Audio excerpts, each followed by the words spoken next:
Hi, everyone. Please subscribe to the channel. I really appreciate it. Thank you. So why do I say he's losing his edge? I don't know if you were tuning into the news today, but what he was saying while I believe he was on Air Force One and he was being asked questions is really quite impolitic and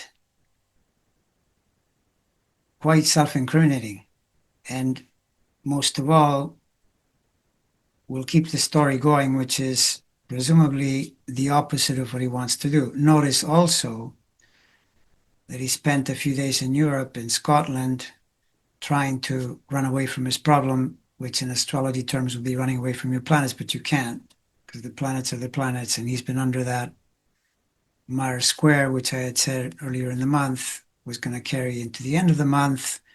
And so he went over there, but he had to constantly answer questions on the Epstein matter, and he also was insulted in a variety of ways. So it wasn't a particularly good trip in that sense.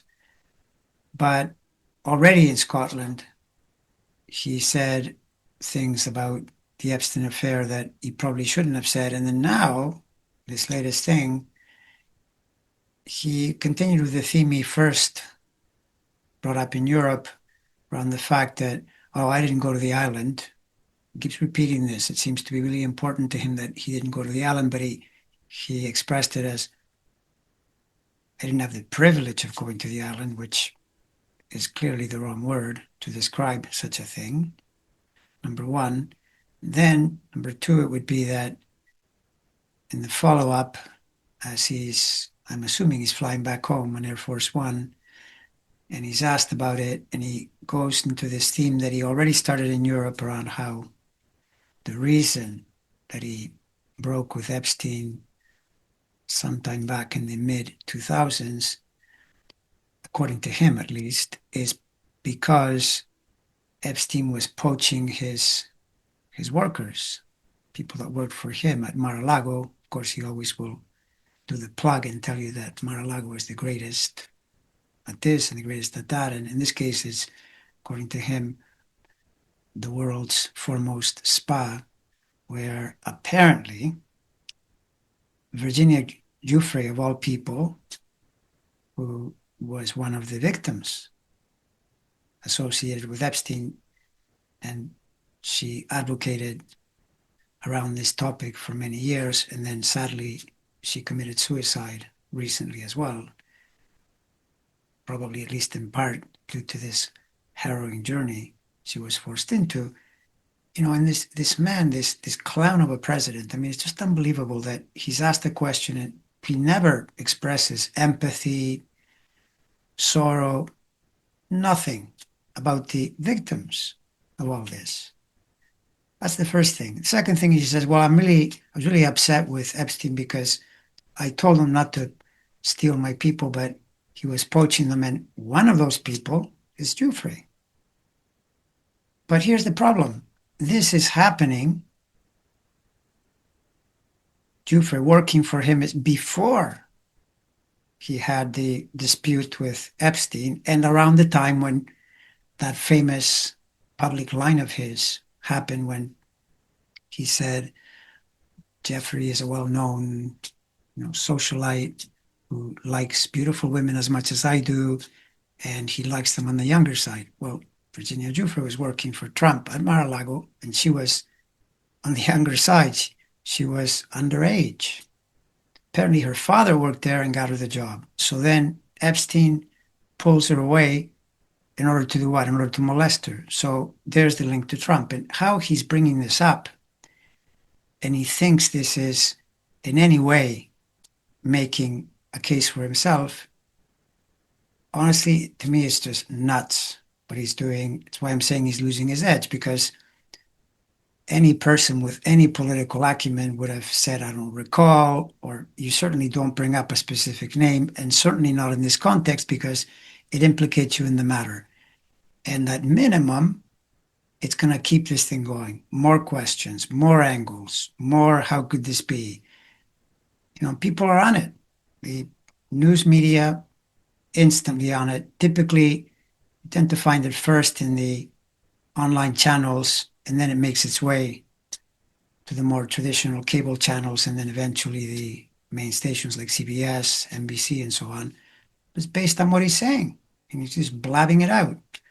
And I'm pretty sure that, bad as he is, you go back to the 2016, 17 period, 18, whatever, he wouldn't have done this.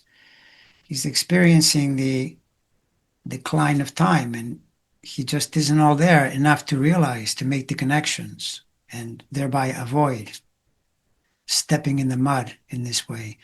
And here's where, when I've brought up upcoming cycles that he's going to be dealing with as we go into the fall and then into the winter, I noticed someone asked about the next 2 or 3 months. The key pattern there is that Saturn now is making its way back to the same place it was when he declared Liberation Day, which on that level, you get the economic fallout.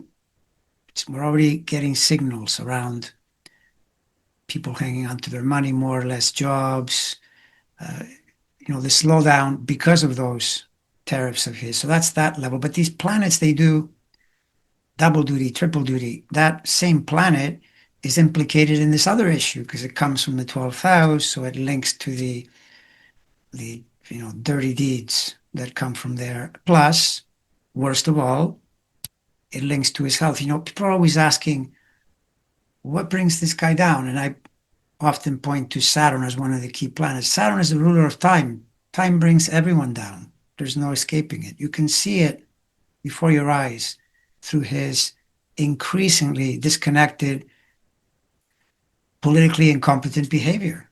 So it can only get worse in that sense. And even though, having said all this, I'll repeat that don't expect any one thing. It could happen. Yes, it could happen that tomorrow, the next day, next week, next month. Sure.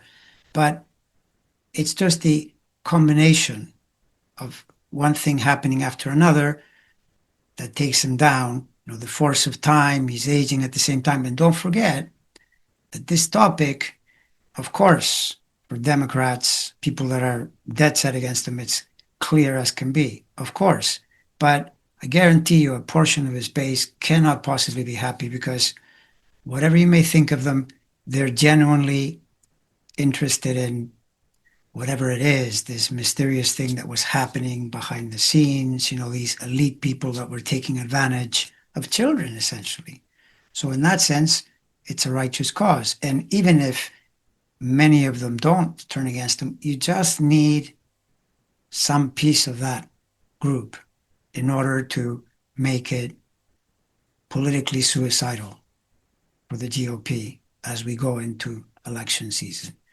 All right, I'll stop there, but I have a feeling that the way this is going, that Mars is still not completely out. I think I'll still count tomorrow. It's curious that today, part of the reason that he stepped in it is, yeah, the Mars is there, but the moon is in Libra in the degrees that trigger that T-square of his. So that, if you were looking for like the daily thing in a specific way that would cause him to say something inappropriate, because where that moon is triggering that formation in his chart definitely brings in this particular issue, and then it hits the news in a way that he doesn't like. But I'm expecting this to continue for another few days at least before we get into August. And then if he's lucky, he might get somewhat of a respite for a couple of weeks if he's lucky, but he may not. It may just continue right through because then by the end of August, Mars gets into a zone that starts to challenge him in ways similar to the way he's just been challenged in the last couple of weeks.